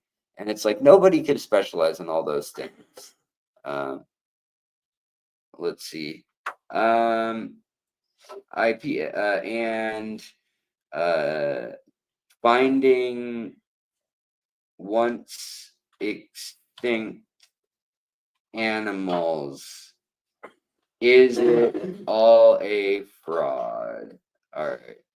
So that's what it's going to be called, is Forrest Galante, IP theft and finding once extinct animals. Is it all a fraud? And then I'm going to drop right now the link there, and I'm going to post it right now. Right meow. And so that should be, yeah, here we go. So the little thumbnail says, grifter, clout chaser, hoax, and theft. But this guy with the small channel, he did the legwork, and his channel, I mean, he got a lot of views for it. Alex Win Heiko. Heiko, I don't think is going to come on the channel. I still talk to Heiko here and there. Some things came up, and I just don't know if I'm going to want to promote Heiko necessarily. I think he's an important part of the fish history and the club and the hobby and the science and the business. But he really likes sending jokes with like nude pictures and really racy stuff. Personally, it's not that it necessarily offends me, but I feel like he should know better than to send that to like a group of scientists and things. And a couple things that have crossed the line. And it's not just like jokes and things, it's odd statements that have been made that are pretty public at this point. So I don't know the truth yet. And I'm not into canceling people, but I'm also not into platforming people if people are being physically injured or wronged. So yeah, that's honestly the truth why that fell through the last minute without notice, was somebody sent me screenshots And then I was worried, and I was like, well, I'm going to do it anyways. That's just one person that's saying it. And then later, right before we went live, somebody else sent me a confirmation of the same thing that went around. And it was I'll just say it was allegedly, maybe it's all AI Photoshop, I don't know, saying how beautiful, you know, the tribal ladies are, and it was like a elementary group of kids or something, allegedly. So yeah, I just don't want to get into it. I mean, I don't know the truth of any of it, but I do know that he sends me a lot of like inappropriate jokes, and I can usually handle that. I'm he's definitely an edgelord, and so it's hard to tell what's tongue in cheek. But yeah, definitely he be telling on himself lately. You know, so I don't know. I don't need to be involved with that. As much as I do want to talk to him like about the hobby at some point and like note what is, I mean, all the things he's done, which is pretty incredible, and he's still going around doing them. But I don't know if time will be favorable to him either. And I just don't want, if there are any people that are victims or that have been wronged, other than plagiarism. Everyone knows about the plagiarism stuff, and I don't care about that. But the other stuff, I don't want to get into. I don't want to get mixed up into it. And I feel like if that stuff were being said about me, I would have a way to come out and deny that and say, take my hard drive, show it to the FBI, whatever. And that hasn't been the case. It's been more of like, everyone's trying to screw me. I don't have to answer to this.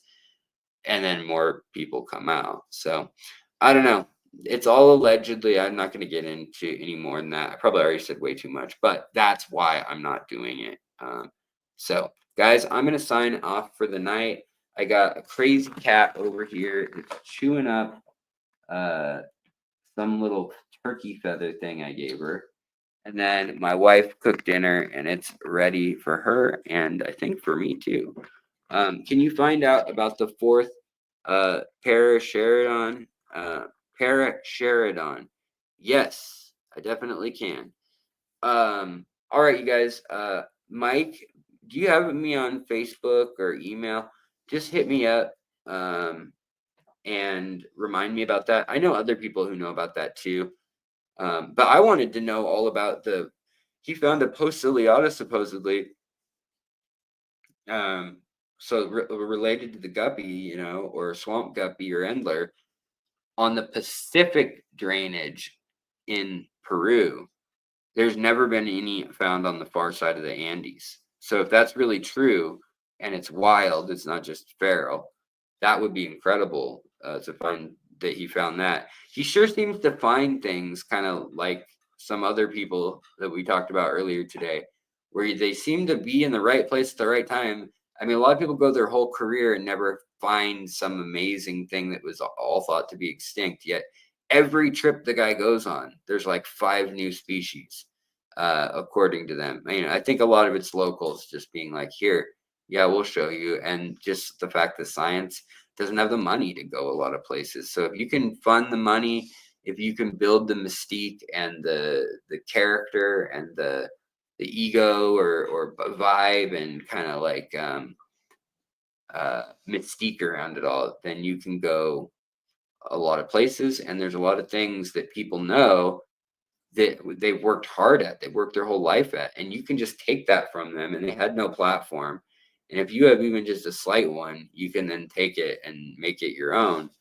And that's what I think is harmful about the science communicators like Forrest that try to say it's him who rediscovered the Galapagos tortoise on that island. He rediscovered the river dolphins. He rediscovered, all these things. Yes, he had the time to do that, but he didn't publish a single paper ever. All right, you guys. Allegedly, all of that's allegedly. Much love, you guys. Thank you so much for rocking. You guys all rock.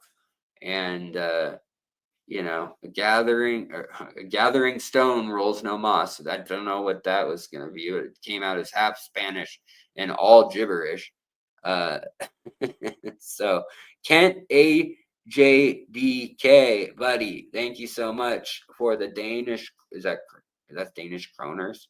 And then Elohim Orozco, welcome, welcome, welcome, welcome, welcome back, welcome back, welcome back, welcome back.